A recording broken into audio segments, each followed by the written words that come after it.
Բարձր սիրելի հայրենակիցներ, եթերում կրկին քաղաքական խաչմերուկն է, այսօր արդեն հուլիսի 20-ն է, անկեղծ ասած շատ հարցեր ունենք այսօր քննարկելու եւ շատ կարեւոր հարցեր են այսօրվա քննարկվող հարցերը, բազմաթիվ տեղեկություններ կան Ուկրաինայից, Մոսկվայի շրջանի վրա շատ լուրջ հարձակում է փաստացի տեղի ունեցել, ռուսները իրենք են ասում, Սաբյանինն է ասում, քաղաքապետը Մոսկվայի, որ 400-ից ավել դրոններով գրոհել են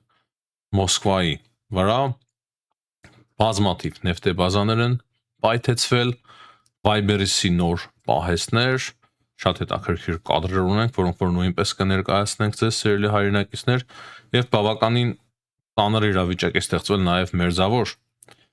Արևելքում։ Ոչ միայն Իրան, Միացյալ Նահանգներ պատերազմ, այլ նաեւ կան այլ սրացումներ, օրինակի համար Եմենի հութիները հայտարարում են, որ Սաուդյան Արաբիան վերցնում են շրջափակման մեջ, դրանից բացի ռազմական փոքր գործողություններ են տեղի ունեցել Սիրիայում Իսրայելի կողմից, դա էլ կփորձենք հասկանալ, եւ ոչ միայն Իրանը հարձակում է սկսել նաեւ Պարսից ծոցի երկրների էլեկտրական համակարգի վրա, IT ընկերությունների վրա, էլեկտրական ցանցերն է նաեւ գրոհում, այսինքն շատ մի հետաքրքիր ծանր իրավիճակ է ստեղծվել մերձավոր Արևելքում, կան քաղաքական տարբեր հայտարարություններ, բարդ է իրավիճակը իրականում, բազմաթիվ կադրեր նաեւ Իրանից, այս հարցերն են քննարկելու հիմնականում այսօր, նաեւ Ղազախստանի արտգործնախարարությունը հանդես եկել հայտարարությամբ երեկվա ուկրաինական հարձակումից հետո տանկերների վրա, որոնք որ ղազախական նավթ էին տեղափոխում, այդ մասին երեք մանրամասն խոսեցինք, Հայաստանից էլ ունենք կարևոր հարցեր քննարկելու, մի շարք կարևոր հարցեր, նախ այն, որ Հայաստանը արդեն սկսեց ծիրան արտահանել Եվրոպա, 60 տոնից ավել արդեն բեր են ուղարկել եւ էլի երկրորդ խմբականակն է ուղարկվելու, դրանից բացի պետք է խոսենք նաեւ այն ֆեյքից, որ իբր հայկական ծիրանը փչացել է դեպի Իսպանիա գնալիս, ընդհանրապես Հայաստանից ծիրան չի գնացել դեռևս Իսպանիա, Հայաստանը արդեն իրավունք է ստացել նաեւ ձուկ արտահանել, ունենք հետաքրքիր կարևոր հայտարարություն, Գագիկ Ծառուկյանի Առինչմոլ առևտրային կենտրոնում հիմա հետաքրքիր իրավիճակ է ստեղծվել, քանի որ հարկային մարմինները ներս են մտել եւ լուրջ ստուգումներ են իրականացնում, էլի ու էլի շատ հարցեր նաեւ Հայաստանի վերաբերյալ, նաեւ կարևոր է խոսել Իսրայելից, հայոց ցեղասպանության մասին օրինագիծը, որ ներկայացվել էր Իսրայելի Քնեսեթ, ով խափանեց, ինչպես խափանեց, էլի ինչպես հայկական հարցը դարձավ խաղաքարտ օտար երկրների ձեռքում, այս ամենը նույնպես կքննարկենք այսօրվա մեր հաղորդման ընթացքում։ Սիրելի հայրենակիցներ, անպայման լայքեք, բաժանորդագրվեք, եթե մինչև հիմա չեք բաժանորդագրվել մեր ալիքին եւ մենք ահա սկսում ենք։ Ուրեմն սկսենք Հայաստանին վերաբերվող հարցերից, քանի որ մենք ինչպես միշտ սկսում ենք Հայաստանով եւ առաջին տեղեկությունը այն է, որ Բարգավաճ Հայաստան կուսակցության առաջնորդ Գագիկ Ծառուկյանի Առինչմոլ առևտրային կենտրոնում տեղեկություն ստացվեց, որ ընթանում են ստուգումներ, որոնք որ իրականացվում են հարկային մարմինների կողմից։ Ինչպես գիտեք, բավականին մեծ ընկերություն է Առինչմոլը, բավականին մեծ շինություն ունի, մի քանի օր առաջ եմ ականատես եղել, այսինքն կողքով անցել եմ, շատ մեծ է Գագիկ Ծառուկյանի ունեցվածքը, դրա մասին կարծում եմ իմաստ չունի խոսել, եւ այստեղ կարող եմ ընդհանրապես մեկ բան ասել, որ կրկին ու կրկին ես համոզվում եմ, որ մեր վերլուծությունները այս առումով շատ ճիշտ էին եւ Հայաստանի իշխանությունները, իրավապահ համակարգը հիմա շատ լուրջ ստուգումներ է իրականացնելու եւ ինչը որ հնարավոր է օրենքով հետ բերելու, հետ կբերվի։ Կարծում եմ այդպես էլ կլինի։ Առողջ տրամաբանությունը դա է հուշում։ Սա է Գագիկ Ծառուկյանի մասով։ Հաջորդը ամենակարևոր հարցերից մեկը հայկական ծիրանի արտահանումն է։ 3 օր առաջ ես ականատես եղա, թե ինչպես հայկական ծիրանը արդեն թանկացել էր Հայաստանում։ Միջայլոց մեկնաբանությունների մեջ գրել էին, որ դա նաև վատ է այն առումով, որ դժվար է Հայաստանում էժան գներով արդեն միրգ ձեռք բերել, հա, ցավոք սրտի նման խնդիր կա եւ այդ հարցը նույնպես երևի թե ինչ որ մի ձևով պետք է կարգավորվի։ Հիմա այնպես չպետք է ստացվի, որ Հայաստանը կարողացավ արտահանել միրգ բանջարեղենը արտերկիր եւ կրկին գները սկսում են թանկանալ եւ հասարակ քաղաքացիները չեն կարող արդեն նորմալ ձևով օգտվել միրգ բանջարեղենից, քանի որ ահռելի գներ են։ Այդ հարցը նույնպես լուծում պահանջում է, բայց մյուս կողմից շատ ուրախալի է, որ 60 տոն ծիրանը արդեն ուղարկել են Եվրոպա եւ դրանից բացի էլի պատրաստվում են 60 տոն ծիրան ուղարկել եվրոպական երկրներ։ Ինչ այլոց արդեն նշեցի, այն տեղեկությունը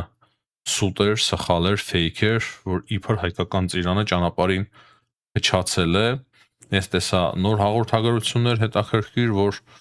այսինքն հերքում էին այդ տեղեկությունը, որ հայկական ծիրանը փչացել է ճանապարհին, հայկական ծիրանը դեռևս ընդհանրապես չի արտահանվել հենց Իսպանիա։ Դրանից բացի էկոնոմիկայի նախարարը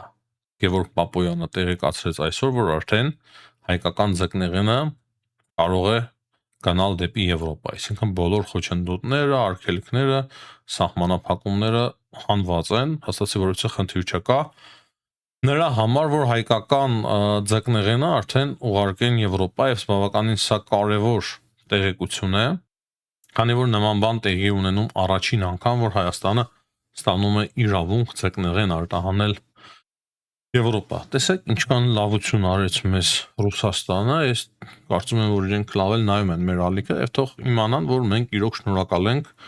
որ այդպիսի քաղաքականություն որդեգրելով մեր նկատմամբ մենք հնարավորություն ստացանք մեր ապրանքները արտահանել դեպի Եվրոպա։ Ես խորապես իմ շնորհակալությունն եմ հայտնում ամենայն անկեղծությամբ։ Հաջորդ հարցը Քնեսետից Հայոց ցեղասպանության հարցի դուրս բերումն է։ Տեսնում եք, ինչ շուտ-շուտ ենք փորձում քննարկել, չգիտեմ շատ հարց կա քննարկելու, ինչքան արագ կարողանանք քննարկենք։ Այս հարցը կարևոր հարց է։ Հայոց ցեղասպանության հարցը, որ մտավ Քնեսետ, այն էլ կառավարության կողմից բավականին մեծ իրարանցում առաջացրեց։ Ես էլ այդ ժամանակ ասում եի, որ քաղաքականությունն է փոխվել, քաղաքականությունն է փոխվում։ Բայցերը միշտ շատ կարևոր են, այդ ժամանակ էլ մենք ասում էինք հստակ, որ առևտուր կլինի Ադրբեջանի եւ Թուրքիայի հետ։ Եվ մենք հիմա տեսնում ենք ադրբեջանական հաղորդագրություններից, իսրայելական լրատվամիջոցներից նաեւ, որ անձամբ Հիհմետ Հաջիևն է կապնվել կառավարության հետ Իսրայելի եւ խնդրել է, որ հայոց ցեղասպանության հարցը չդրվի քվեարկության Քնեսետում։ Ինչի դիմաց դժվար է ասելը։ Ես կարծում եմ, որ ինչ որ մի բանի դիմաց հենց այնպես չէ, որ Իսրայելը զիջեց եւ հանեց Քնեսետի օրակարգից հայոց ցեղասպանության հարցը։ Հիմա պատերազմ է ընթանում Միացյալ Նահանգների եւ Իրանի միջեւ եւ կարծում եմ մոտ ժամանակներս Իսրայելը անպայման կմիանա այդ պատերազմին։ Ինչ են պահանջել Ադրբեջանից, ինչ են պահանջելու կամ ինչ է անելու դրա դիմաց Ադրբեջանը, որպիսի հարցը կրկին չմտնի արդեն նոր Քնեսետի օրակարգ, ճիշտ է։ Մենք չգիտենք, թե նոր Քնեսետը ինչպիսի կազմ կունենա, ընդհանրապես Նետանյահուն կկարողանա մնալ թե չէ, ամենայն հավանականությամբ կարող է չմնա բարդ է Նետանյահուի վիճակը, բայց առևտրի առարկա են դարձրել հայոց ցեղասպանության հարցը, սակայն ես կրկին մնում եմ այն համոզմանը, որ երկարաժամկետ առումով շատ բան փոխվում է։ Շատ բան փոխվում է թուրքական աշխարհի եւ իսրայելական աշխարհի միջև։ Տշնամիներ են փաստացի իրենք դառնում եւ դրա համար կարող է հայոց ցեղասպանության նկատմամբ այլ վերաբերմունք լինի, որպեսզի Հայաստանի հանդեպ նույնպես այլ վերաբերմունք դրսևորեն արդեն Իսրայելը փորձեն խորացնել հարաբերությունները, այսինքն այնպիսի հարաբերություններ հաստատեն, որով որ այսօր կա Կիպրոսի, Իսրայելի եւ Հունաստանի միջև միջայլոց Կիպրոսի մասով եւս շատ կոշտ հայտարարություն է արել Իսրայելը, դրա մասով էլ քիչ հետո մենք կխոսենք։ Հուսով եմ բարձր այս հարցը իրենք զիջեցին ադրբեջանական խնդրանքների դիմաց, Իսրայելը զիջեց, այս տեսնենք թե ինչ է դրա դիմաց ստանալու։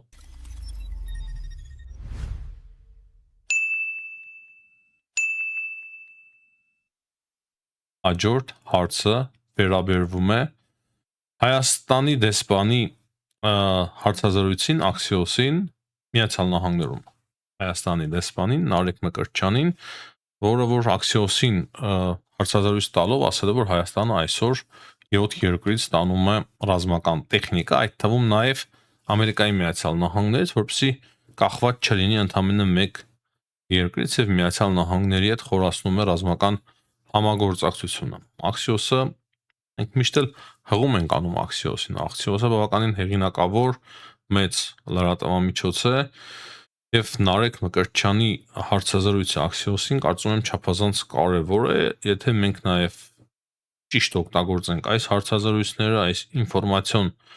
ճիշտ ֆոնը, ես կարծում եմ, որ մենք նույնիսկ կարող է հասնենք նրան, որ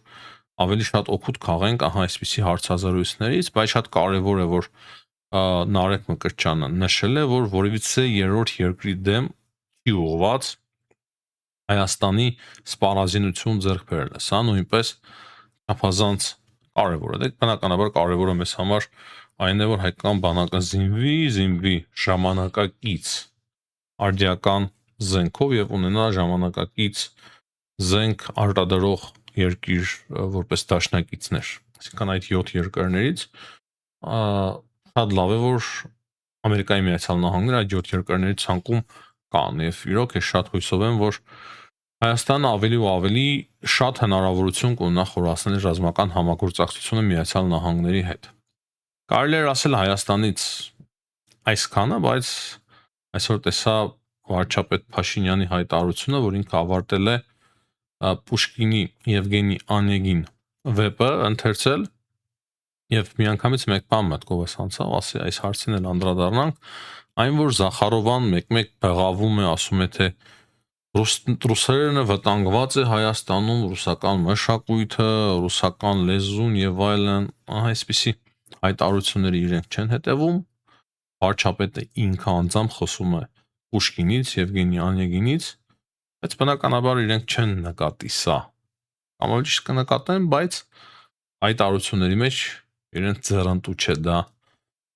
նկատել։ Այսինքն ասածս այն է, որ Ռուսաստանում որևիցե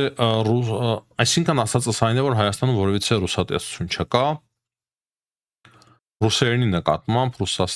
ռուսական մշակույթի նկատմամբ նույնպես որևիցե ատելություն չկա, այլ ճիշտ հակառակը Հայաստանի վարչապետը ինքը անձամբ ասում է, որ ես ընթերցել եմ Եվգենի Անեգին։ Էլի որ երկրների վարչապետներն են նման հայտարարություն անում։ Հայաստանից այսքանը, սիրելի հայրենակիցներ, վերջերս Հայաստանի շատ հարցեր չկան քննարկելու, ընտրությունները ավարտվեցին, մի փոքր իրավիճակը անդարտվեց, հիմա շատ շոկ եղանակներ են, Հայաստանի վարչապետը արձակուրդ է, շատերն են արձակուրդ եւ դրա համար երևի այսպիսի իրավիճակի քիչ տեղեկություններ կան Հայաստանից, բայց Իրանից եւ Ուկրաինայից շատ են տեղեկությունները եւ շատ փոք ամառ է սկսվել Ուկրաինայի եւ Իրանի համար։ Իրոք այնպիսի իրադարձություններ են ծավալվում աշխարհում, որ չես կարող չմտահոգվել, քանի որ հասկանում ես, որ այն խաղությունը, որ մենք այսօր ունենք, այն բավականին փխրուն է, ցավոք սերտի, բավականին փխրուն է եւ շատ ճիշտ ձևով այսօր Հայաստանը եւ Վրաստանը կարող են նավարկել, դեռևս կարողանում են նավարկել այս շատ լուրջ փոթորկոտ տարածաշրջանում։ Մերձավոր Արևելքը մեր քթի տակ է, ինչպես նաև ռուս-ուկրաինական պատերազմը։ Հիմա խոսենք Իրանից եւ վերջում թողնենք Ուկրաինան, կարծում եմ Ուկրաինայից էլի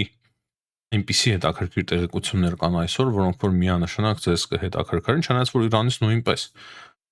Ուրեմն Իրանից սկսենք այն հարցով, որ Ամերիկայի Միացյալ Նահանգները սկսել են արդեն ենթակառուցվածքներին հարվածել։ Ես խոսել եմ այս մասին, արդեն երրորդ օրն է մենք քննարկում ենք, որ կամուրջների հարված հասցվել, ճիշտ է ոչ շատ massայական, էլեկտրական համակարգի նույնպես Իրանի, եւ հիմա այսօր տեղեկություն ունենք, որ Խուզիստան շրջանում Իրանի ժամանակ կարծում էի Խոզաստան է, բայց Խուզիստանը իրականում Ամերիկայի Միացյալ Նահանգները հարված են հասցրել ատոմային էլեկտրակայանի, ատոմային էլեկտրական օբյեկտի, որը որ շինարարության մեջ էր Դարխովնի ատոմային օբյեկտին։ Այս մասին տեղեկանում ենք մենք Ֆարս գործակալությունից եւ առաջին արձագանքները ունենք ումից, պատկերացրեք Մարիա Զախարովայից, նա դատապարտել է Միացյալ Նահանգների այդ հարվածը։ Այսօր արդեն 9-րդ գիշերն է Միացյալ Նահանգները հարվածներ են հասցնում Իրանին։ Եվ հիմնական ուղղությունը Իրանի ռազմական տեխնիկան է, հրթիռային համակարգերն են եւ ամենագլխավոր այդտեղ ուղղությունը այն է, որ Իրանը չկարողանա այլևս Հորմուզի նեղուցում որևիցե գործողություն իրականացնել եւ սպառնալ միջազգային նավարկությանը։ Իմիջայլոց այսօր իրանական կողմը հայտարարում է այն մասին, որ Հորմուզի նեղուցում երկու տանկեր է պայթելականների վրա, ասում են, որ քանի որ դուք չեք լսել մեզ, ականապատ է Հորմուզի նեղուցը եւ այնտեղով եք անցել, որտեղով որ արգելված էր, ի սկզբանե դրա համար այդ տանկերները պայթել են Հորմուզի նեղուցում, Միացյալ Նահանգները հայտարարում են, թե իրենք լրիվ վերահսկում են իրավիճակը, բայց իրականությունը այն է, որ չէ, իրավիճակը չի վերահսկվում եւ այդպիսի պայթյուններ են գրանցվում։ Իրանը անընդհատ նաեւ կադրեր է ցուցադրում, թե ինչպես է կարողանում հարվածել տարբեր ռազմական օբյեկտների, բազաների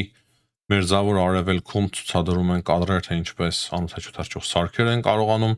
խոցել կամ իշու վրա ամերիկյան անօթաչու սարքի շարժիչ են տեղափոխում, այսինքն խոսքով կադրերի պակաս չկա։ Թրամփն էլ մի քանի հայտարարությամբ է հանդես եկել Իրանի մասով։ Թրամփը ասում է, որ Լինսի Գրեմի այն պատժամիջոցները, որ նա մշակել էր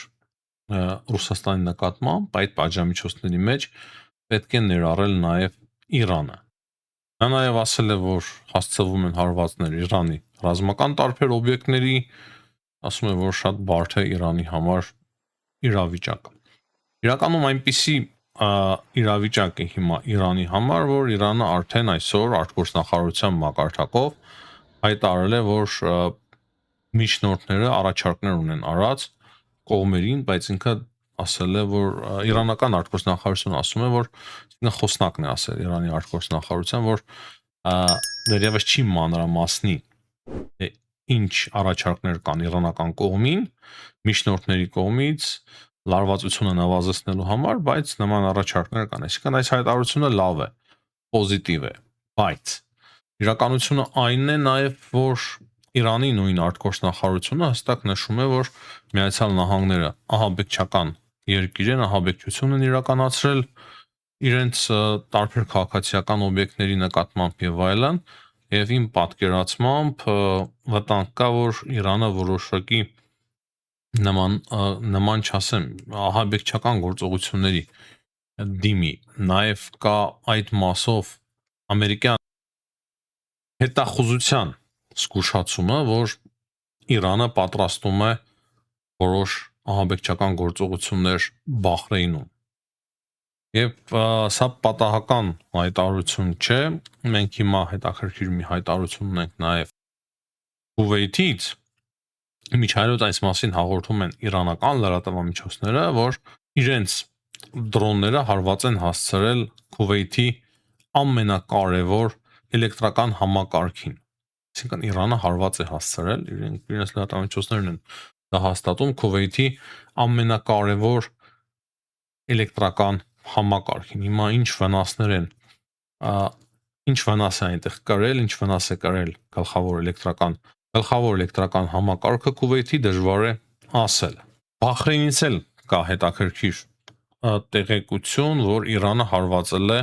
Բահրեյնում գտնվող ամերիկյան հրամանատարական կենտրոնը սպասարկող արհեստական բանականության կենտրոնի էլեկտրական համակարգին։ Այսպիսի հարվածներ է հասցնում փաստացի Իրանը եւ ինչ որ միտեղ կարողանում է, քանի որ մենք տեսնում ենք նաեւ որոշակի կադրեր, որոնցով որ կիսվում է Իրանը այդպիսի հարվածների կադրերով։ Բայց այնպես չէ, որ Իրանը չի տուժել։ Թրամփն էլ է հայտարարում եւ դա համապատասխանում է իրականության, այս անգամ համապատասխանում է, որ Իրանը շատ է տուժել այս վերջին հարվածներին, նրանք գրեթե ամեն ինչ կորցրել են ռազմական առումով, Տրամփը ասում է, որ իրենք վերահսկում են նեղուցը, սա մասամբ ճիշտ է, այսինքն ականները չեն վերահսկում, դա միանշանակ է, եւ դրա համար այդպիսի պայթյուններ են գրանցվում տանկերների,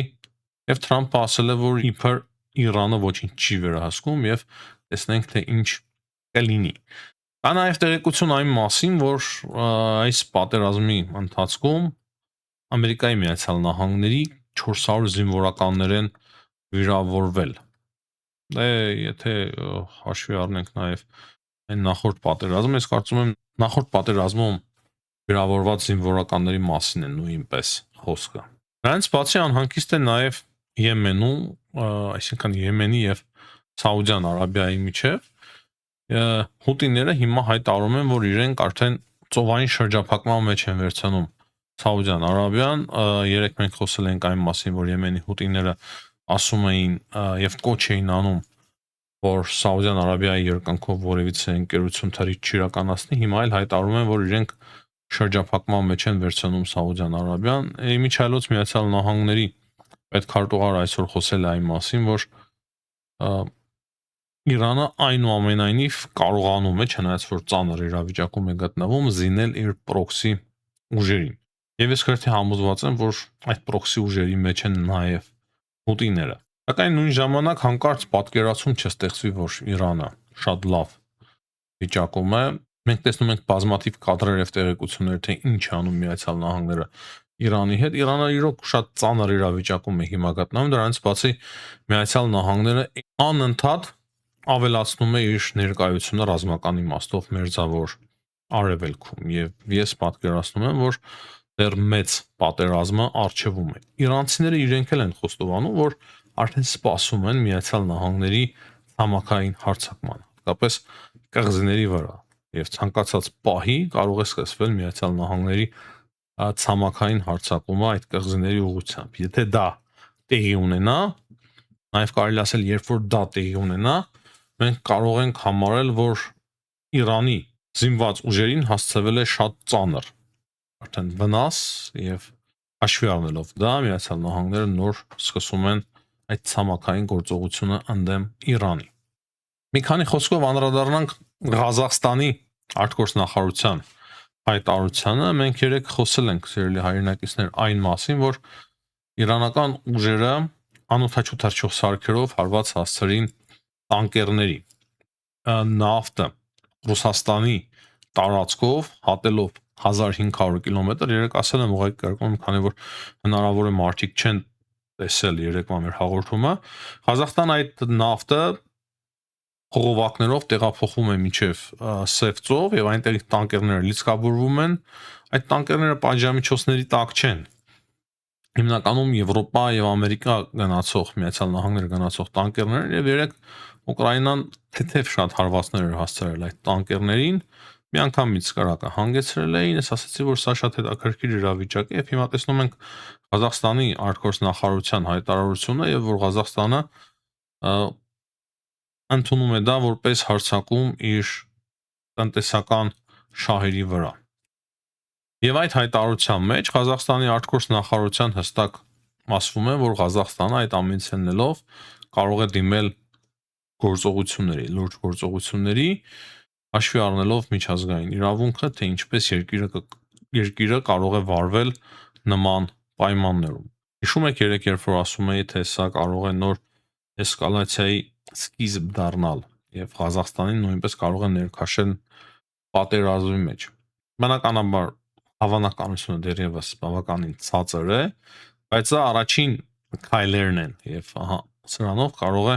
սկիզբը դրվել այն գործողությունների, որով որ Ղազախստանը նույնպես կարող է ներքաշվել ապագայում այս պատերազմի մեջ, ինչը բնականաբար շատ վատ է։ Այս մյուս կողմից, եթե ղազախական նավթը Հայաստանով ապագայում գնա դեպի Եվրոպա եւ Միացյալ Նահանգներ, բնականաբար մենք դրանից միայն ու միայն կշահենք։ Մերձավոր արևելքից մոռացա անդրադառնալ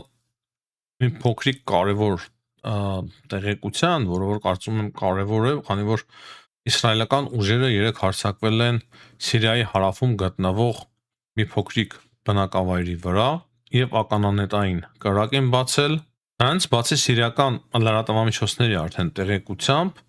իսրայելական ուժերը 5 ռազմական մեքենայով մտել են Սիրիայի տարածք, այնտեղ ստեղծելով ժամանակավոր անցակետ եւ խուզարկել են մարդկանց, կան նաեւ վիրավորներ, մի խոսքով Իսրայելը մեկ-մեկ ակտիվ գործողություններ է իրականացնում նաեւ Սիրիայում, Սիրիայի սահմանակից շրջաններում։ Սա կարծում եմ կարևոր զգուշացում է ինչպես Թուրքիային, այնպես էլ Սիրիայի նոր իշխանություններին։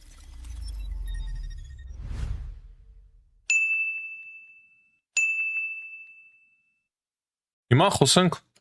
Ուկրաինայից։ Ուրեմն առավոտ շուտ տեղեկացանք Մոսկվայի քաղաքապետի հայտարարությանը, Սավյանենի հայտարարությանը, որ 400 դրոններ թռչում են Մոսկվայի շրջանի ուղղությամբ, ուկրաինական դրոններ։ Հետո կար տեղեկություն արդեն, որ նոր հարվածներ են տեղի ունեցել Պոդմոսկովիայում, Վալբերիս պահեստին։ Ավելի մեծ պահեստ են կարծես խոցել, քան նախորդ անգամ, եւ հստակ թիրախ է դարձել արդեն Վալբերիս ընկերությունը, այդ marketplace-ը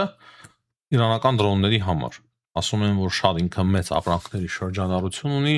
շատ է օգնում Ռուսաստանին, ռուսական բյուջեին, նաև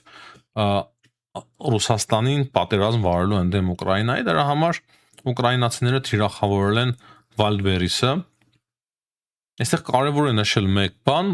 սա արդեն իմ մտահղացումն է, բայց դա փաստ է, այնպես չէ որ միայն իմ մտահղացումն է։ Ուկրաինան երբ որ ուներ սահմանափակ հնարավորություններ, արված էր հասցնում Ռուսաստանում ռազմական օբյեկտների։ Երբ որ հնարավորությունները արդեն մի փոքր ավելացան, սկսեց հարվածներ հասցնել նավթային տարբեր օբյեկտների, նավթա վերամշակման կարևոր կենտրոններին։ Եվ հիմա ավելի մեծ են հնարավորությունները Ուկրաինայի, դրա համար մենք տեսնում ենք նաև այսպիսի հարվածներ Ռուսաստանի ներսում։ Եվ սա նաև պատասխան գործողություն է ռուսական գործողությունների դիմաց, քանի որ Ռուսաստանը նմանատիպ գործողություններ է իրականացրել բազմիցս Ուկրաինայի նկատմամբ։ Դրա համար զարմանալու ոչինչ չկա, քանի որ տեսնում եմ շատերն են տարբեր տեղերում քննարկում, թե ինչու Վալբերիսին հարված է հասցվում, սա է պատասխանը։ Դրանից բացի հարված է հասցվել արդյունաբերական այգու եւ մի քանի նավթ արտահանող ընկերության, այսինքն նավթային օբյեկտները նույնպես Ուկրաինան խոցել է։ Կան բազմաթիվ կադրեր, որոնք որ նույնպես կփորձեմ ներկայացնել։ Բայց կարևոր հարվածներից մեկը, սիրելի հայրենակիցներ, Ուկրաինան այսօր կարողացել է իրականացնել կարևոր հարձակումներից մեկը այսօրվա Ուկրաինան իրականացրել է Խերսոնի շրջանում ՖՍԲ-ի կոորդինացիոն կենտրոնի վրա։ Խերսոնի մի մասը գտնվում է ռուսների վերահսկողության ներքո եւ Ուկրաինան 13 դրոններով հարված է հասցրել այդ կոորդինացիոն կենտրոնին, ՖՍԲ-ի կոորդինացիոն կենտրոնին եւ նախնական տվյալներով այդ կենտրոնի մեջ աշխատել է 100 զինվորական։ Պատկերացնում եք, չէ՞, ինչ մասշտաբային հետաքրքիր լուրջ օպերացիաներ է կարողանում իրականացնել Ուկրաինան։ Դրանից բացի Ուկրաինան այսօր խոցել է եւս մեկ տանկեր, ռուսական տանկեր, որը որ գտնվում էր պատժամիջոցների ներքո։ Դրա կադրերը նույնպես կան։ Ուկրաինայից նաև ստանում ենք տեղեկություններ այն մասին, որ այսօր կարող է Գենշտաբի հրամանատար Սիրսկին նույնպես ազատեն աշխատանքից։ Հիշեցնեմ, որ Սիրսկի եւ Պաշտպանության նախարարի միջև վեճ էր եղել եւ Սիրսկին պահանջել էր Զելենսկիից, որպեսզի նա հեռացնի Պաշտպանության նախարարին եւ ժողովուրդը դուրս էր եկել այդ որոշումից հետո Զելենսկիի պահանջելով վերականգնել Պաշտպանության նախարարին, քանի որ ցույցերը բավականին մեծ էին Ուկրաինայում, հիմա Զելենսկին արդեն որոշում է կայացնում նաև Սիրսկիի մասով, քանի որ ժողովուրդը պահանջում է նաև Սիրսկիին ազատել աշխատանքից։ Այսպիսի հետաքրքիր իրավիճակ է նաև ուկրաինական բանակում, հետաքրքիր process-ներ են տեղի ունենում, նաև ժողովուրդը կարևոր դերակատարություն ունի այդ ամենի մեջ։ Մարդիկ ասում են, որ այդ աշխատանքից հեռացված Պաշտպանության նախարարը ինքը ռեֆորմատոր էր եւ իր շնորհիվ է, որ այսօրվա Ուկրաինան կարողանում է այդպիսի հերահար ցավոտ հարվածներ հասցնել Ռուսաստանին, այսինքն իր շնորհքն է եղել եւ դրա համար հասարակությունը դուրս է եկել ի պաշտպանության նախարարը եւ պահանջում են հակառակը, որ Սիրսկիին ազատեն աշխատանքից։ Նաև կան Եվրոպայից որոշ ուղերձներ, որոնք որ նույնպես համամիտ են Ուկրաինայի ժողովրդի հետ, ասելով, որ այս պաշտպանության նախարարի օրոք իրոք հետաքրքիր լուրջ կարևոր դրական տեղաշարժեր տեղի ունեցան ուկրաինական բանակում։ Եվ վերջում ասեմ, որ Մեծ Բրիտանիայում, արդեն ոչ Ուկրաինան է, այլ Մեծ Բրիտանիան է, Մեծ Բրիտանիայում հրաժարական տվեց վարչապետը, արդեն նախկին վարչապետը Կիր Ստարմերը եւ Մեծ Բրիտանիան արդեն ունի նոր վարչապետ, նրա անունն է Էնձի Բերնեմ։ Տեսնենք ինչպիսի վարչապետ կլինի Էնձի Բերնեմը, ուղղակի ուզեցի տեղեկացնել ձեզ նաեւ այս մասին, քանի որ վաղը մյուս օր երբ որ ինչ որ հարց քննարկելիս լինենք, չասեք թե ուր կորավ Կիր Ստարմերը։ Այսօրվա համար այսքանը, սիրելի հայրենակիցներ, եթե հաղորդումը ձեզ դուր եկավ, անպայման բաժանորդագրվեք մեր ալիքին, հաջողություն եմ մաղթում բոլորին, ցտեսություն։